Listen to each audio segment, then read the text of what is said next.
अस्सलाम वालेकुम दोस्तों। तो आज के वीडियो में हम बात करेंगे कि कैसे जो है एक बंदा जो सोया हुआ था और वो स्ट्रीमिंग कर रहा था यूट्यूब पर, और किस तरीके से जो है उसने 16 लाख रुपए जो है स्लीपी कमा लिए, यानी वो सोया हुआ था।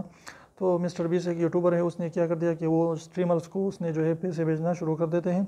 तो इस इतने में क्या हुआ कि एक बंदा जो है वो स्ट्रीम कर रहा था लाइव, और वो पड़ा हुआ था, सोया हुआ था। तो उसने जो है $10,000 यानी तकरीबन 16 लाख जो है वो उसने उसको बेच दिए। तो वो बंदा जब उसने देखा तो वो हैरान रह गया कि मैं सोया हुआ हूँ और मैं जो है मुझे 16 लाख रुपए मिल गए। तो इस तरीके से जो है उसका किस्मत अच्छा हुआ, और वो सोया हुआ था, वो लाइव स्ट्रीम कर रहा था, तो उसने उसको जो है $10,000 बेच दिए। तो उम्मीद करता हूँ छोटी सी स्टोरी आपको पसंद है। वीडियो पसंद है तो प्लीज़ वीडियो को लाइक कर दीजिए, चैनल को सब्सक्राइब करना ना भूलें, और बेल आइकन को भी प्रेस करें ताकि हमारे नोटिफिकेशन अब तक आती रहे।